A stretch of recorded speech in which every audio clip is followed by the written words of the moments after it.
તો દિલ્હી એરપોર્ટ પર સુરતના પેસેન્જરોનો હોબાળો, જેમાં દિલ્હીથી સુરત આવતી ફ્લાઇટના પેસેન્જરોએ હોબાળો કર્યો।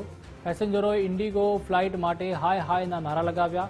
ટેકનિકલ ખામી, કેપ્ટન, ક્રૂ હાજર નહીં હોવાના કારણો અપાયા છે।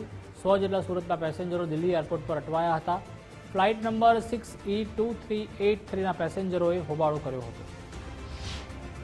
इंडिगो फ्लाइट संख्या 6E2383 आज रोज दिल्हीથી 7 વાગે ઉપડવાની હતી।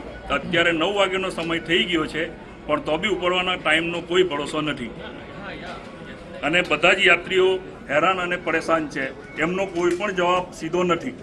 અમે દિલ્હી ટર્મિનલ 2 પર છીએ અને અમારી flight Indigo airlines 6E2383 6E original એનો ડિપાર્ચર ટાઈમ 7 વાગ્યાનો હતો અને લગભગ 6-1 વાગે મેસેજ આવેલો કે 8-10 ડિપાર્ચર થશે અને પછી જાતના વિચિત્ર મેસેજો એ લોકો આપી રહ્યા છે। જે મેનેજર છે, ગેટ એજન્ટ, એ કહી રહ્યો છે કે પહેલાં કહ્યું કે જે કેપ્ટન છે તે પરદેશી છે, હજુ આવ્યો નથી, પછી કે ટેકનિકલ રીઝન છે।